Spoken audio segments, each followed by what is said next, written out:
started. My name is Louise Johnson.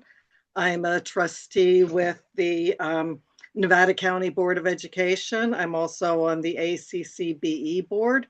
I'm a longtime educator, high school educator. I was a teacher, principal, director, assistant superintendent, and superintendent for 15 years in California in 3 assignments.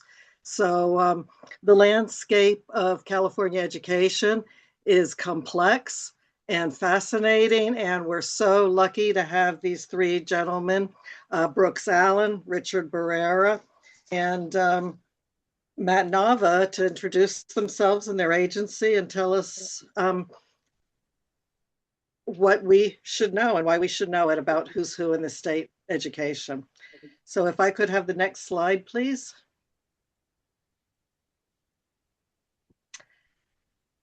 So we'll have an agenda. Our agenda today is a brief overview of ACCBE. We'll hear first from Brooks Allen, then Richard Barrero, and then Matt Nava. We'll have some time for questions and answers, and then we'll have our upcoming events and feedback survey. Next slide.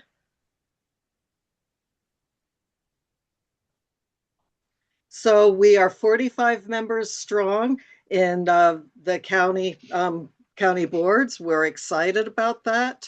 And ACCBE is by county boards for county boards. Our mission is to empower county board members to be confident advocates for all students. And our vision is we are the leading voice for California's county boards of education to improve outcomes for students, families, and communities. Our key goals are advocate and amplify. We're solely dedicated to develop and advocate legislative policy issues for county boards of education, ensuring a strong voice for the unique interests of county boards.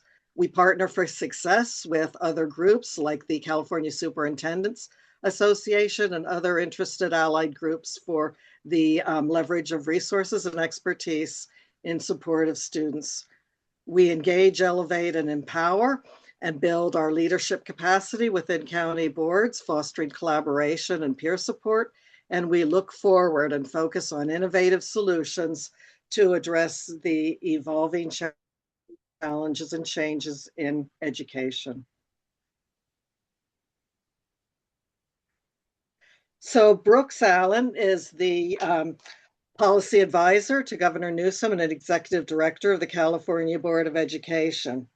Brooks has been with the State Board of Education since 2020. Prior to that, he was the assistant superintendent, the CCE liaison, and legal counsel at the Marin County Office of Education. Brooks has a BA in political science from Stanford and his JD from the Yale School of Law. Next slide. Richard Barrera is the senior policy advisor in the Superintendent's Initiatives Office of the California Department of Education. Richard is a San Diego native, and he's the son and grandson of immigrants. He graduated from UC San Diego and has a master's in public policy from Harvard. He was on the San Diego Unified School Board and helped transform San Diego district from crisis to a top performing school district. Richard is a tireless advocate for public education, for students, and for working families. Thank you for being here, Richard.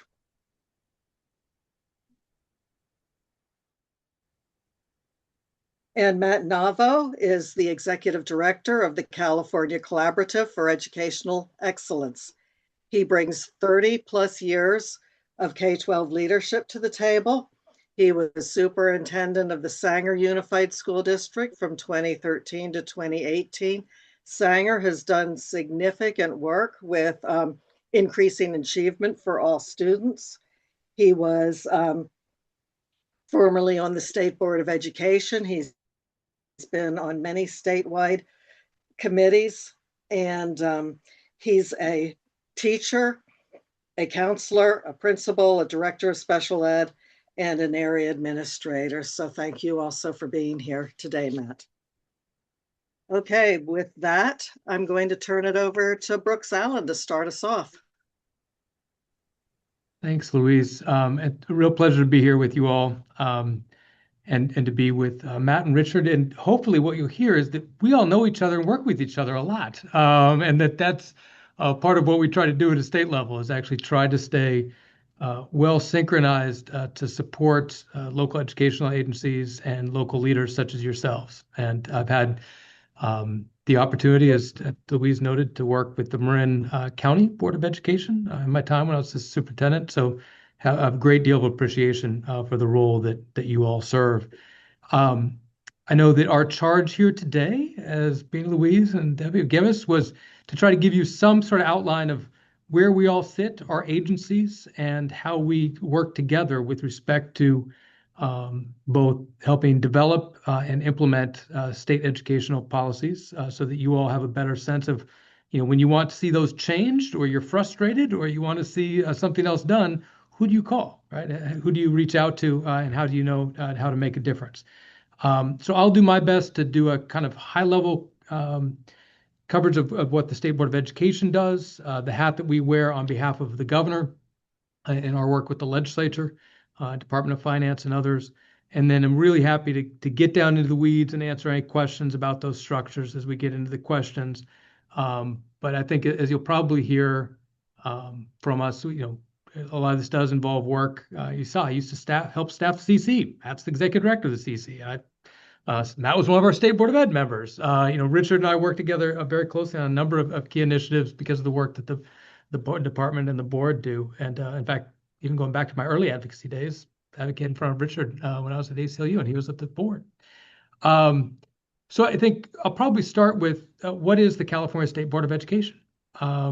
And my guess is some of you probably know it very well. Some of you may have a more passing sense of it. And my guess is you all probably answer similar questions about what is a county board of education? What do you guys do, right? What does that mean? Do you guys, you rule over everybody? Is that what that means? Do you get to tell everyone what to do? So the State Board of Education has a charge. It's one that's both in the Constitution and in the State Education Code. And it is comprised of 11 members, all of whom are appointed by the governor, and they have rotating terms. So they're rotating 4-year terms with one exception, and that is our student member. Some of you may have student members, and we have local boards that do. Our student member is a voting member, and really it's humbling every year when we get to interview our student board member candidates for who comes up. But we always have a high school senior who sits on the board along with the other 10 appointed members. Those rotating seats are designed to create some continuity. So they're staggered. We basically have 2 members who come up every year for reappointment to provide some continuity in leadership. The State Board of Education's charge is to be the policymaking body for TK through 12 in California and the policymaking body for the Department of Education. Largely, that falls into some key buckets. So these are ones that you guys probably do know fairly well. So all things having to do with accountability. And that also means the State Board of Education serves as the state educational agency with respect to our back and forth with the folks in DC in implementing things like ESSA. So the state educational agency is the state board. Also on all matters having to do with assessments. Curriculum, so we get the curriculum frameworks, instructional materials adoptions, those kinds of things come to the state board, as well as waiver requests. Our role with respect to charters has changed a bit over recent years, but also has a role with respect to both charter appeals and previously with charter authorization. We get some renewals, as well as kind of a host of other things that come to the board within its ambit. The board meets every other month. On that schedule, usually for a 1.5 to 2 day meeting to take up all those issues. Our agendas and our schedules are posted years in advance. So folks ever want to know kind of what's upcoming, as well as people can always look back at our previous meetings where we keep all of the proceedings posted and webcast live, and then a chance for video if you're ever curious to go back and look. You want to see what Matt Navo was discussing when he was on the board and how he was voting, you can go back and find that on video. But it is a chance to kind of go back if you want to dive into an item. Like I know our hosts have told us, DAS, for instance, is something that is of real interest, usually for county boards.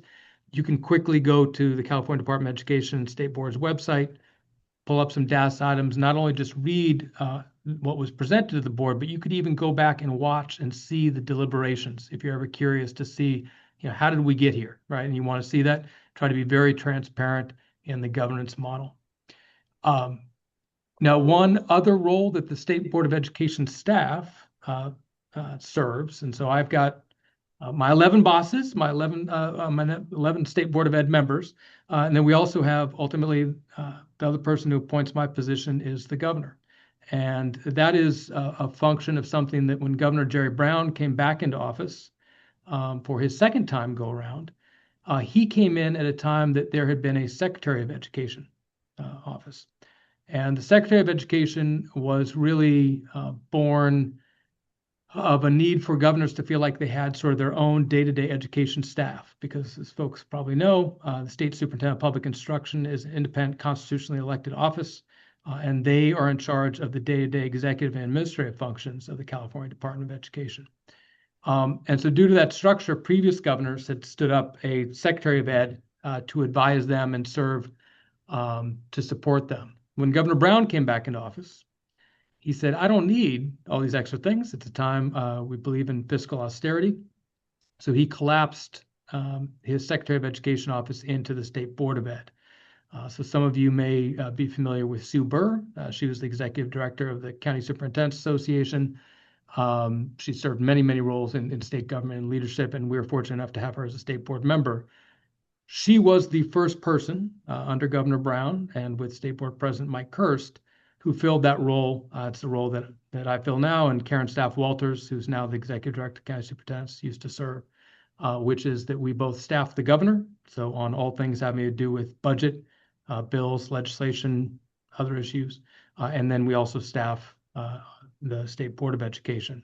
So in that role, and not to belabor this, but to give some sense of what this looks like, we help the governor and his Department of Finance when they craft budget proposals every year that you will see every January, as I'm sure you guys are familiar with the governor's state budget, where he'll roll out his budget proposal, which oftentimes includes a number of very critical education policy proposals, as well as funding, as well as then subsequently a May revision, and then ultimately the enacted budget, and then bills that we get from the legislature that come into us and proposals, and then we help advise the governor on how those bills should be, comments he might want to provide on those bills as they go through the process, as well as ultimately a decision about whether he signs or vetoes those bills. So, that's a fairly, simplified version of what we do.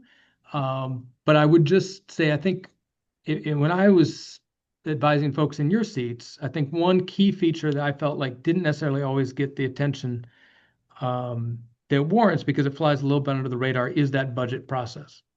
So I would just highlight, I think many people, we read the headlines, we hear about bills that are going through the legislature. It's critically important, but so much of obviously the funding at its core, but even a lot of the policy, which gets enacted through what we call budget trailer bills, is really done through that budget process. And for that, it's really important to know our colleagues at the State Department of Finance, because they are the ones that are at the core of helping build the governor's budget, and they are the ones who are explaining it to the legislature and the budget hearings that for this year you'll start hearing here later in February and going into March. And ultimately, when you want to kind of understand, like, why is it that the formula for county offices is the way it is, or what's these tweaks? Oftentimes, those are the folks that you want to be able to talk to. And they sit under our director of our Department of Finance, who answers to the governor. So I would just kind of highlight that as part of that process when we think about how policy is crafted. And to leave you with this as a transition, key among those, I think many of us know about the fundamental change that the local control funding formula made in 2013. That was all done through the budget process and everything that came with that, the local control and accountability plan process, our differentiated assistance system, the pieces that have to do with what the governor and our team just rolled out recently about a different model for funding differentiated assistance for counties. That is all done through that budget process. So I do think that when you think about, hey, how do we engage here? How do we advocate?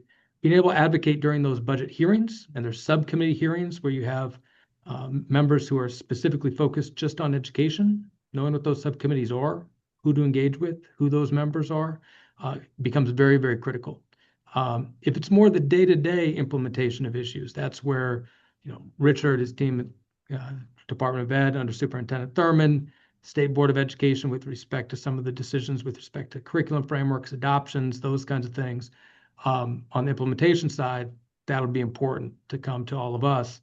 But when it comes to actually like the shaping of policy beyond the bills process where, talk to your local representatives, I would just shine a bright spotlight on that budget process, because I do think that sometimes flies under the radar, and yet that really is a pretty critical space for those of us in education.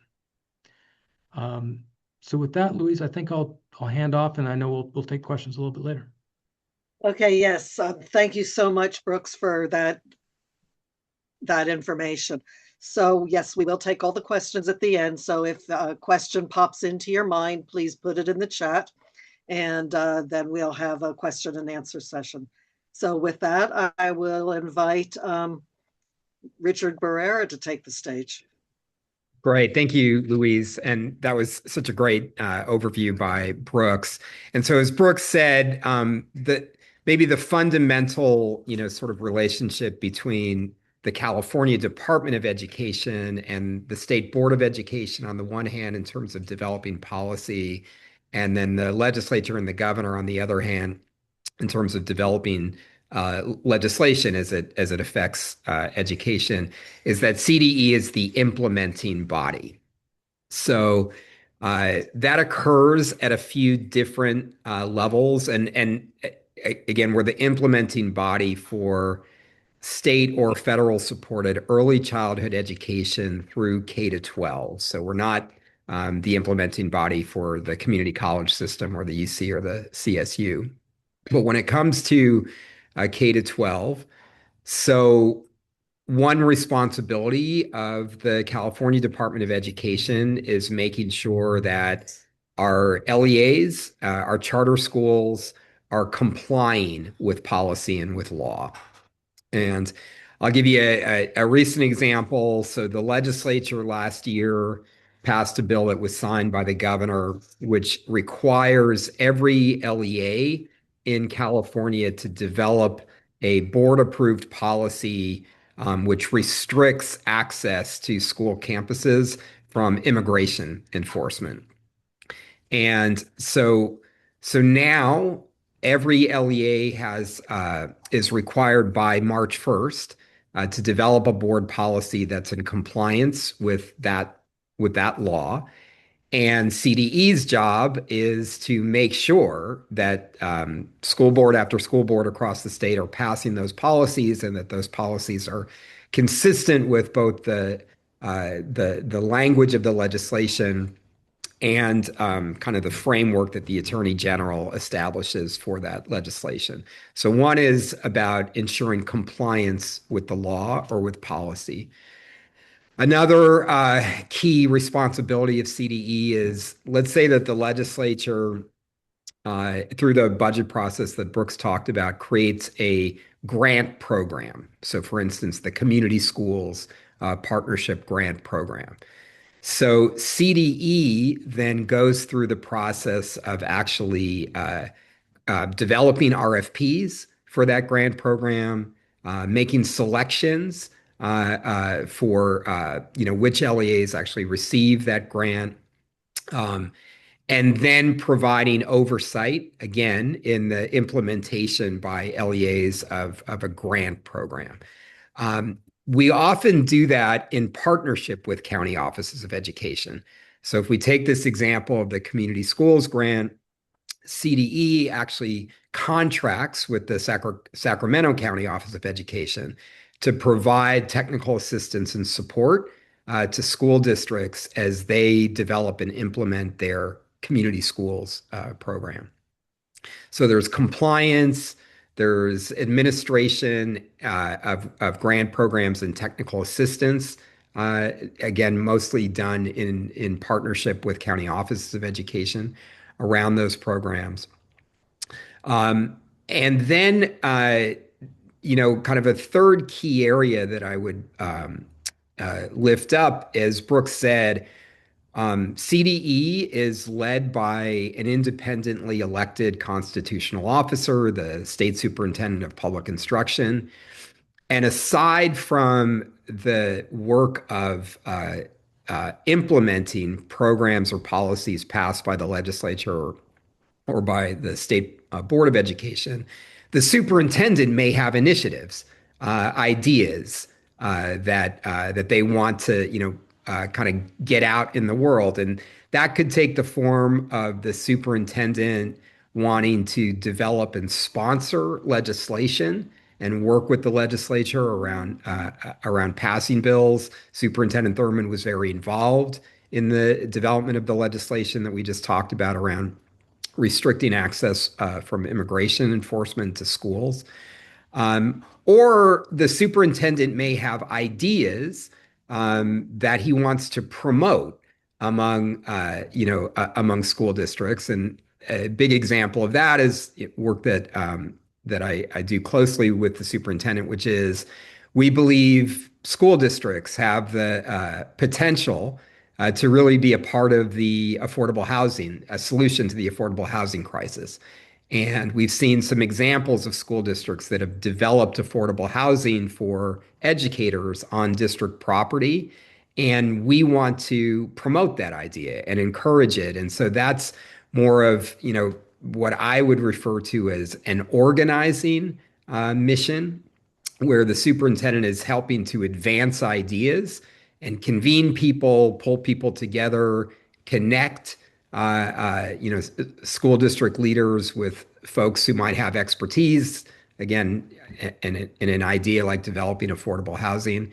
But it's more of that sort of, connector, convening, promoting notion when an elected official like the state superintendent has ideas that they want to promote beyond, what has been already passed as legislation or policy by the legislature or the State Board of Education. So it's kind of compliance, it's technical assistance and support, and it's advancing initiatives that the superintendent is interested in. I'd probably kind of think about those three big areas.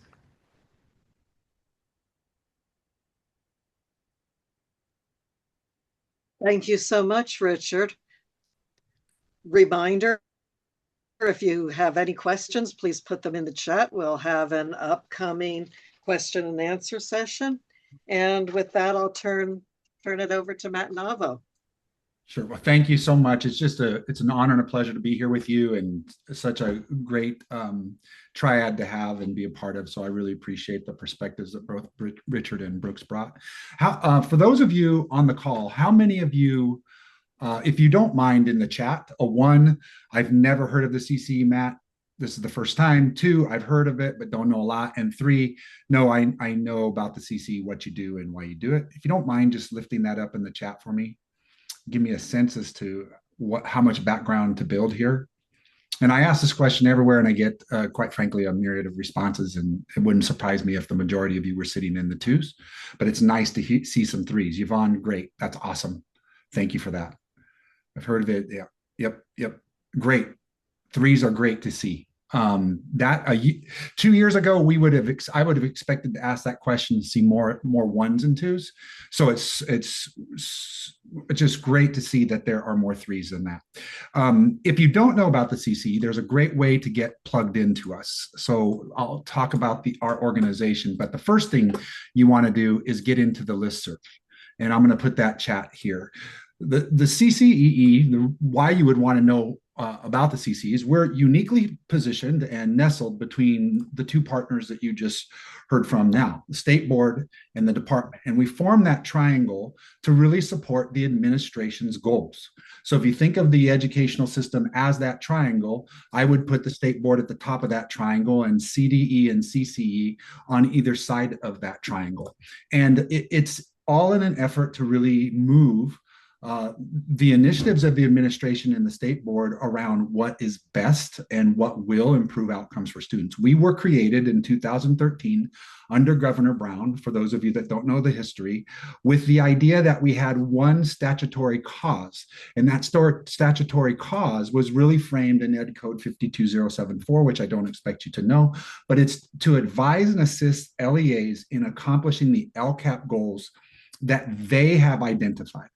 And when I say LEAs, it's meaning county offices and school districts. But our primary role and function within that body is to really work with our state system of support partners, which includes our county office partners, all 58 of them, our geographic leads, and all 54 plus different leads within the state system to formulate a coherent model that really works to support universal supports for people in the field. The CCE does a myriad of work, and I'm going to share a little bit about that, but I'm going to drop into the chat our Q2 report. So every year we put out Q1, Q2, and Q3, and then an end of year report to give people a sense as to how the work of the CCE, the department, and state board is really framing itself across initiatives, because these initiatives aren't led solely in partnership or solely by CCE. They're done in partnership with county offices.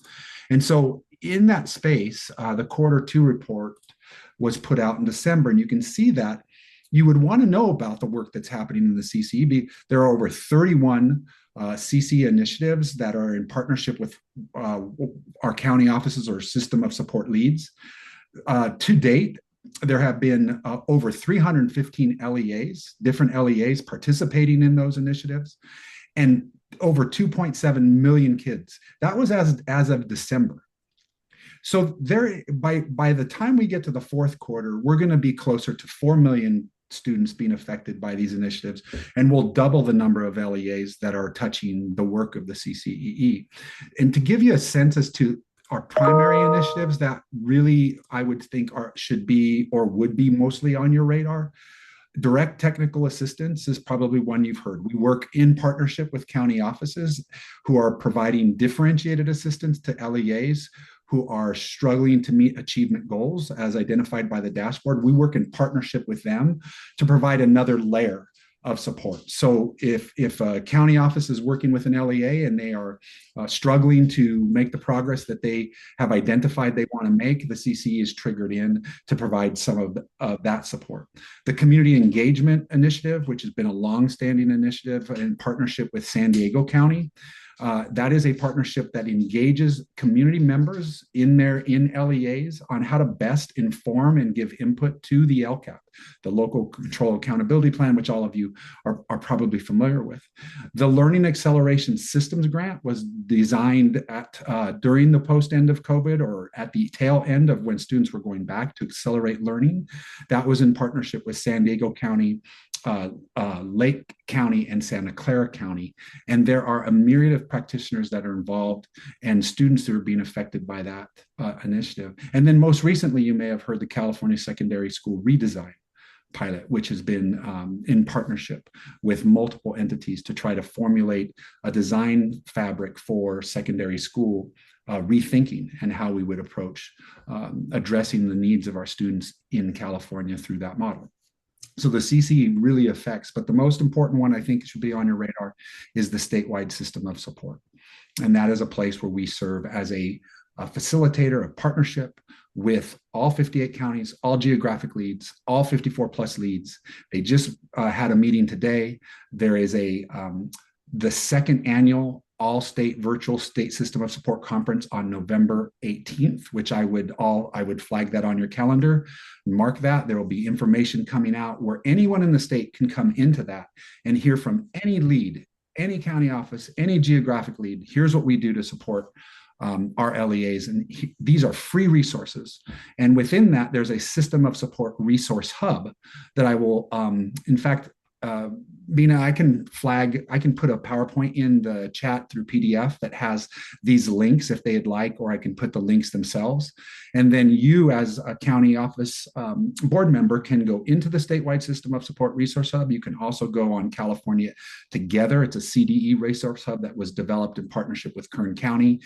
And in both of those resource hubs, the design is all roads should lead to Rome.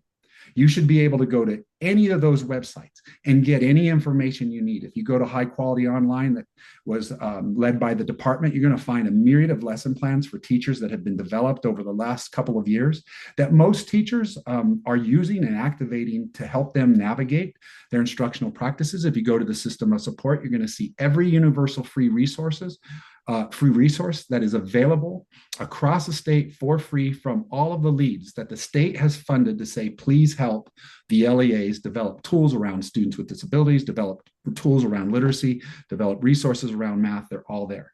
And so the CCE, the best example I can give you is a conduit from state practice to LEA implementation and capacity building and facilitation with county offices to support LEAs, both in universal, targeted, and intensive supports. So I'll stop there, Bean. I could go on forever, but there's a lot, I think, if you don't know the CC, to learn. Thank you so much for that great information and all of the resources, Matt. We really appreciate it. So I'm looking in the chat. I don't see any questions. I'd invite anyone to raise their hand and unmute themselves with a question. I see a question in the chat. Is there a shared vision for education and the future of education between the three agencies? What a great question. Thank you. Any of our speakers may jump in. Matt, do you want to start? I'd let Brooks do that first, and then I'm all right. Brooks. Yeah, I think Bean, I don't want to assume what's behind this question, but I know one of the issues that often comes up, particularly those of us have worked at the local level, is, hey, is this all coherent, right? Does everything fit together? In fact, the State Assembly is going to have a hearing later this month, which is tackling that question. They're going to have some local leaders and others who are asking, how do these pieces all fit together? So I really will try to answer it very concretely, but I will start with just saying this. When we take a step back and we talk about the various actors in the policymaking side of this, I think we've all kind of discussed the differences about policies made, implementation, various initiatives. One of the things that we oftentimes talk to our legislative partners is trying to ensure some awareness of what is already in place. We sometimes talk about permissive ed code as well. We talk about that not everything has to be legislated and put in the ed code, but it's seeking coherence because, and I'll just use local control and accountability plan template as one example where we hear questions and concerns about, what is going on and how can we make sure that everyone is kind of working coherently all together. Oftentimes we get different statutory charges. The state board does, the California Department of Ed does, CCE does, year in and year out around what these are. And sometimes that isn't always done with an appreciation for what has come before. And the result of that can make it feel somewhat incoherent because the charges to our various entities can be disparate or can change over time. So I think that there is ongoing great efforts to ensure and build as much coherence as we can, as well as working with our policymaking partners, legislature, obviously those of us with responsibility in the governor's office, to do that. I think we see really important areas where you see really tight alignment and you see shared implementation. And that, Richard and Matt have alluded to a number of these examples, including some of the things around community schools implementation. If we talk about the system of support where, literally Matt's stepping out of a meeting where all of these agencies are working together right now to figure out how we do this and do it coherently. But certainly there are times where there is, some tension in that.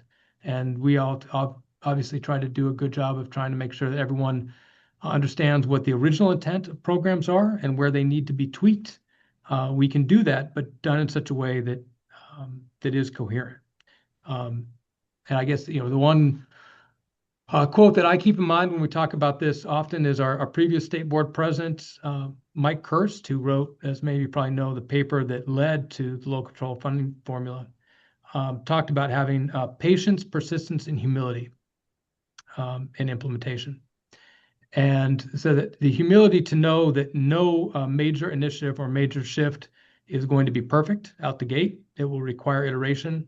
The patience to stick with something, because I think what so many of us know from a local level is one guarantee for something not to work is to change course every 2 to 3 years. That's why we experience the churn at a site level, a district level, even at a board level can be very disruptive. And so we have to think about those pieces. And then the persistence. So to really be very clear about 2 to 3 really critical goals and try to seek those out in a persistent manner and to do so in partnership. And so one of the things that at a state level that all the entities that we all represent try to do is to try to ensure that we are partnering and doing that in a way that is persistent, demonstrates some patience in that, but at the same time has great humility and seeks out the input of local leaders such as yourselves about how that should inform the next steps in those developments. Okay, thank you, Brooks. Yvonne, I see your hand is up. I've got a lot of questions in the chat, so I'm going to take the next chat question and then I'll call on you, Yvonne. Oh, that's fine. The next question is, can you please share what the proposed change to differentiated assistance is? And Jean asked that question and she thinks it's a question for you, Brooks. Yeah, and I'll take it, and then I'm happy if Matt and Richard want to jump in a little bit because we all have pieces. But with respect to the proposal, I think totally fair that actually does come to me because that comes from the governor's budget and talking about an approach as well as some questions that the Department of Ed and State Board are wrestling with in terms of what it looks like. So in part, there has been a lot of study, a lot of input gathered, both with some formal evaluations as well as some other work that's been done informally to gather feedback about what is working and what doesn't work in the differentiated assistance and support system. I think most of you are probably familiar with this, but this is a system that was really set up to try to ensure that the focus is on that support and not so previously what was felt under No Child Left Behind, where it felt it's punitive, felt like a hammer.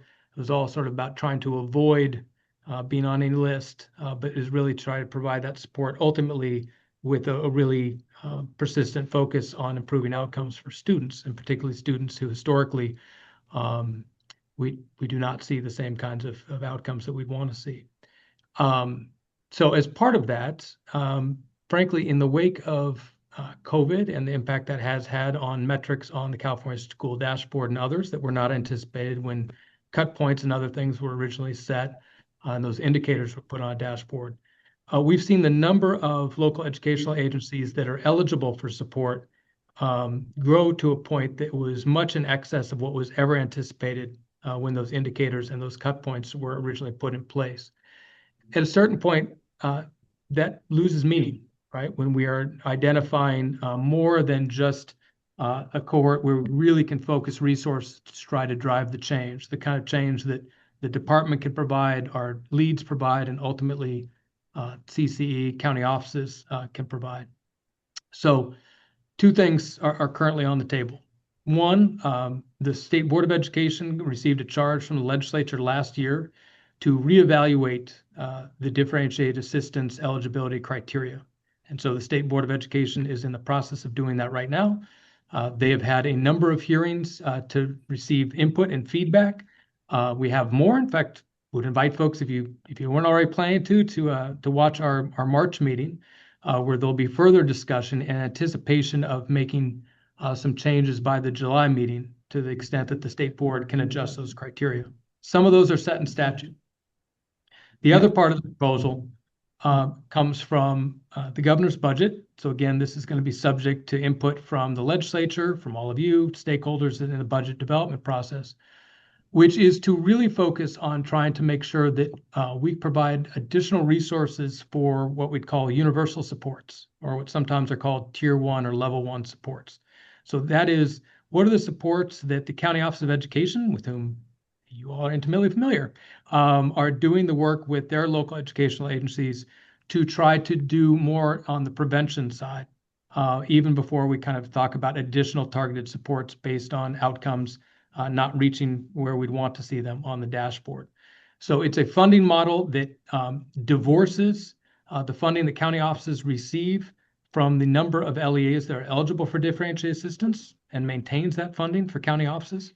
And at the same time says, but in exchange for that, and while we try to reduce the number that are eligible for support, builds additional expectations for that level of universal support that's provided to prevent the challenges that might emerge, as well as ensuring really acute assistance in those situations where the challenges are deeper. Okay, thank you. And as we think about in this conversation, the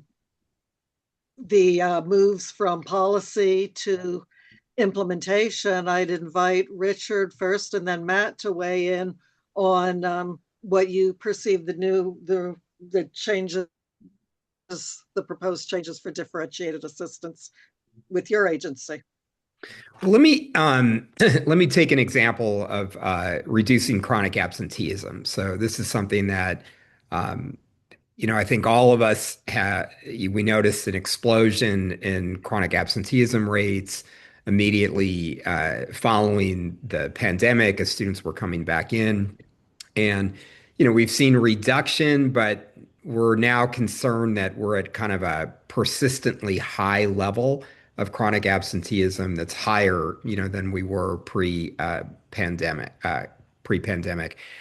So if we think about the way that our agencies work together, so SBE, first of all, established, chronic absenteeism as a dashboard metric, that we should be paying attention to, and then defines how we determine whether districts are making progress towards reducing chronic absenteeism. And so those, kind of the standards within that metric are established by the state board.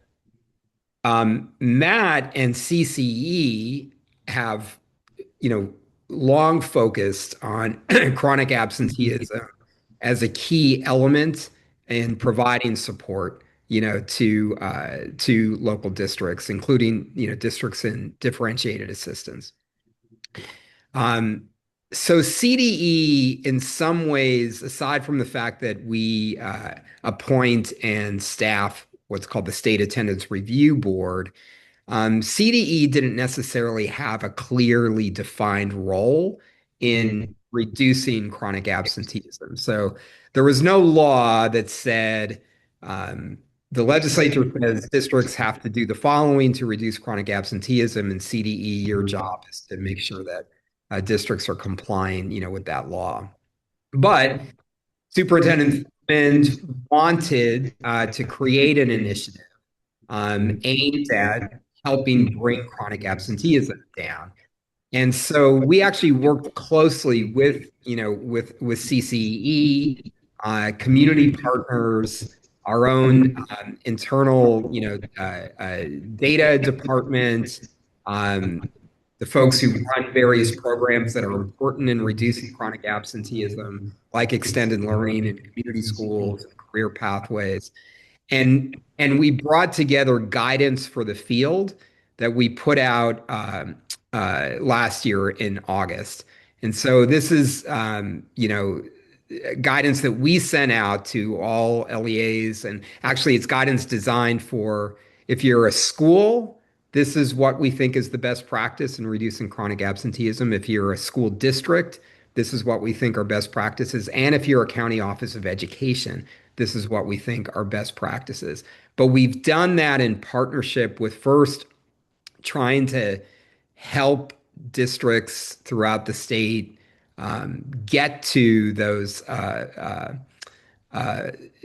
standards for progress that are set by the State Board of Education.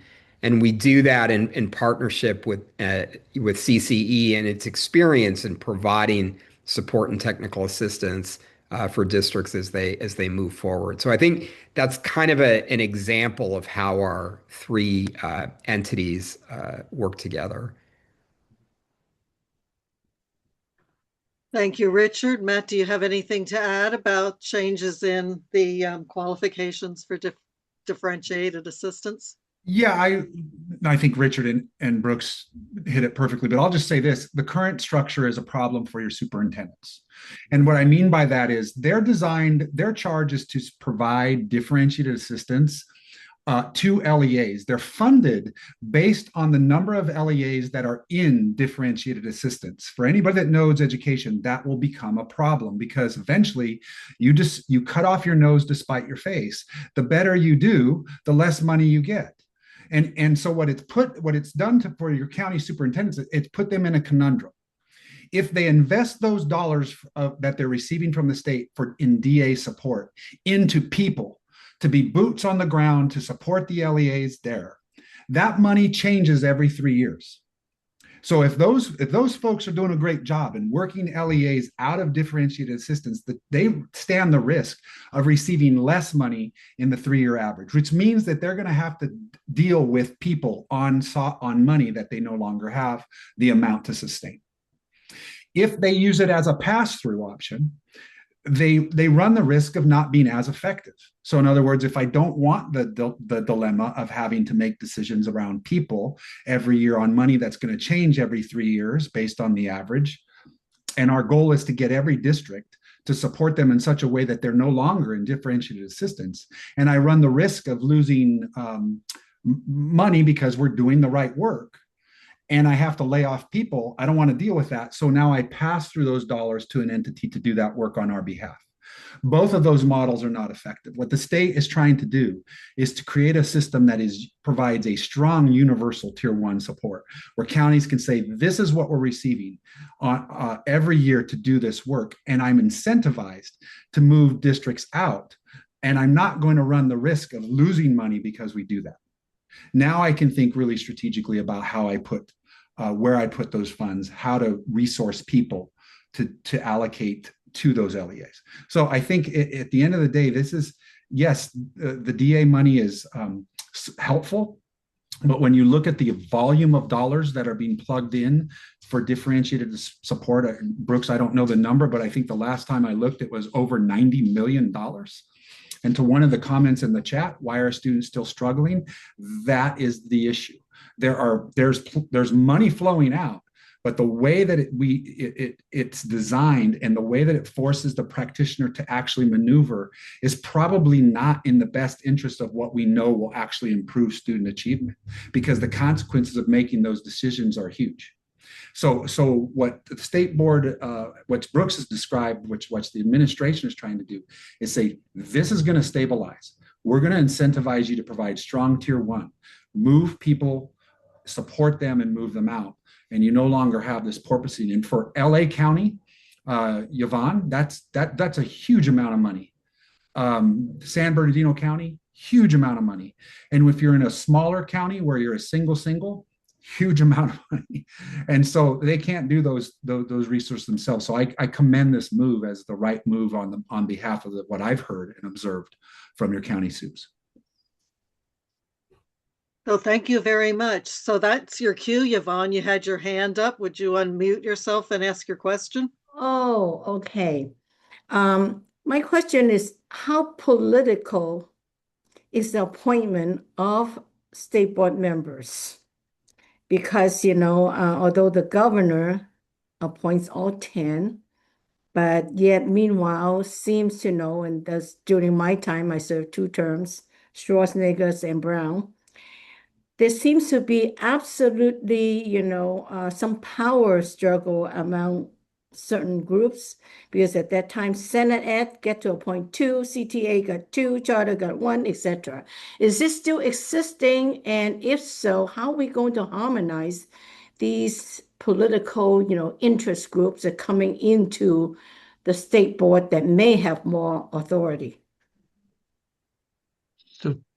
I think that's probably my question then, You Yvonne. and also Richard too. I'm just wondering Yeah. who appointed you, I'm Richard. happy to take And that. I I don't think know that's who I think appointed that's an me, you know? entirely Brooks question. Yeah, appreciate that. No, so Yvonne, I can tell you that I cannot speak to prior administrations. I know that that is that what you sort of asserted about kind of certain seats being designated is not the case with the current administration. What I will say is that, all appointments are always handled by any governor, depending on kind of how they choose to go about that process, and each governor will probably take their own approach to that. And so but I will say, for anyone who's ever curious, if you guys are ever interested, and we have a former state board member here with us, with Matt, and I've been through the appointments process in supporting many of our members. If you go to the governor's appointments website, and I'll say it's probably not going to be the good time now because our current governor obviously is wrapping up. He has no more appointments left, but the next governor will. The appointments unit has an open portal, and folks can always go in there, and it's true for all types of appointments, but it's also true for the California State Board of Education, and indicate your interest and share your materials. I can speak to my experience in kind of staffing that process. We have folks who have submitted their materials before through that portal. We've also had those that have approached the governor or have approached the governor's staff to indicate their interest in serving on the State Board of Ed.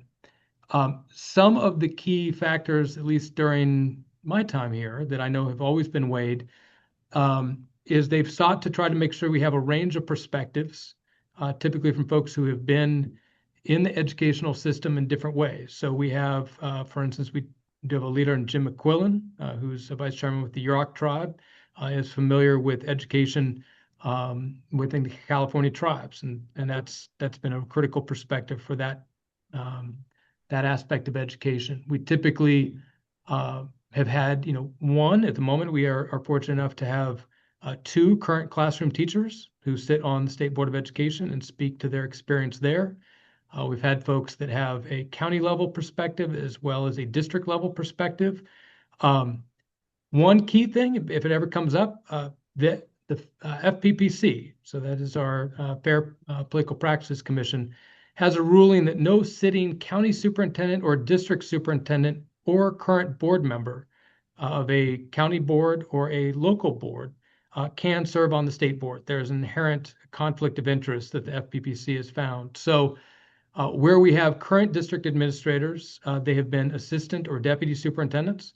And then where we've had superintendents like Francisco Escobedo, who was the former superintendent in Chula Vista, he's retired. Carl Cohn, former superintendent, who's retired. When we had Matt Navo, he was not a current superintendent of Sanger. So just when we think about folks that could be eligible in future boards, because again, Governor Newsom's time in making appointments is wrapping up. Those would be some factors. And then Yvonne, to your question, defer to how a future governor might choose to divvy up those seats. But again, a reminder that they are staggered terms. And so unless we have members who choose to step down, or if the governor makes a request and they choose to step aside, those happen in a staggered way with kind of 2 members at a time. Thank you, Brooks. So we have a question in the chat that's been the top of my mind too. And county boards of education oversee our court and community schools for our most at-promise students. And sometimes the dashboard is not as useful to us. And in the redesign, the secondary school redesign, how do our court and community schools fit into that?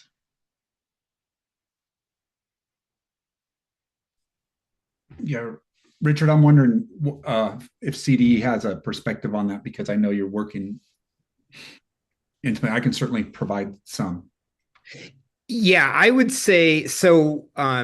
We were charged with commissioning a study on the future of juvenile justice court and community schools. And I think you've had a presentation here with the association from from Dominic Robinson, who was our lead person on putting that study together. Um, the work of that study has yet to translate into CDE wanting to pursue specific, policy recommendations or recommendations for how we support court and community schools. So I would say that's a work in progress for us. Um, but yeah, and I think there's also a question. I think Bina, you might have raised this before, which is, would CDE have a point person or a place within the department that's specifically focused on supporting court and community schools, sorry, juvenile justice community schools? Right now, the where that sits is within the people who are, doing our high school work, including our, career technical education, career pathways work. But that could evolve, depending on where we think the emphasis needs to be. It had been in our whole child division, and so it could evolve. Yeah, sorry, that's not probably very clear, but I don't know that we're very clear right now where we are with this. Yeah, thanks, Richard. Yeah, no, I always defer to CDE on that question. We get it often, but it requires a lot more time than I think is here. But I'll tell you what we observe and what we hear. County offices are uniquely positioned here, and they're doing some really great work across the state in this regard. The dedication of how they resource coaching and supports in those spaces for Promise Youth is really critical. Career planning and transfer conversations and counselors, those success coaches that people are allocating, those are things that we hear from county offices that are working. Other things that we hear are the way they're integrating learning supports. So how are they working together with outside agencies and external agencies, both behavioral and mental health agencies, to integrate their supports for financial and resource navigation for students who are really in need. And we just released, if you go to the website, an ecosystems toolkit that has been designed for the last year and a half. It had 31 different county and mental health partners in it. It had Santa Clara County Office of Ed. It was its impetus was the Breaking Barriers Conference, where CCEE and the department attended together. And CC and the department basically said, if 41 of the 58 county offices are here, what is it that they're struggling with? And it was directly related to this question, was how to support their Promise Youth.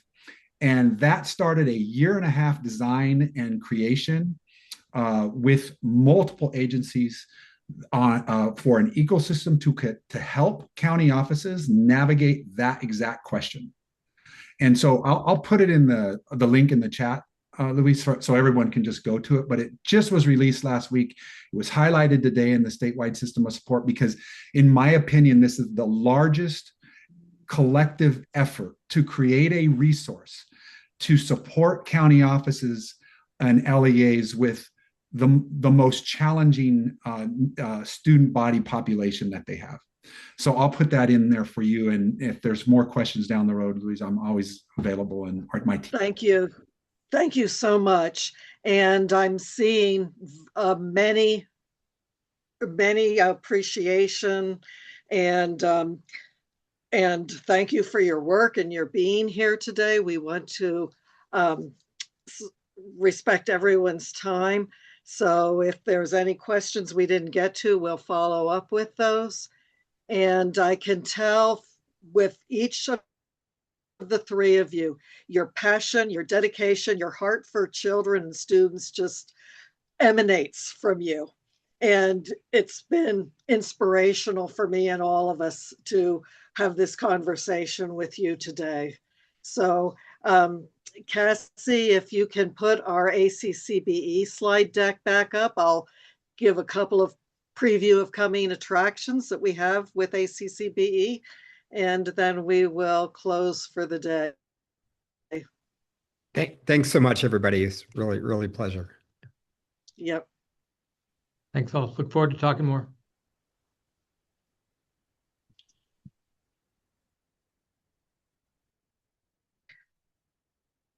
Okay, well, I don't see the slide deck, but I can tell you that if you watch your email from ACCBE, we have 3 upcoming in-person conferences, one coming up in February in Modesto. Then we have in April, we have a Southern California in-person conference at Riverside County Office of Education. And then we will be up to Ukiah to the Mendocino County Office of Education in May. So please register for those. They're going to be fabulous. We're excited about all of those. We have upcoming a number of further Zooms and trainings. February 14th, if you're an ally of our student board representatives, please come to hear their conversations about their advocacy agenda.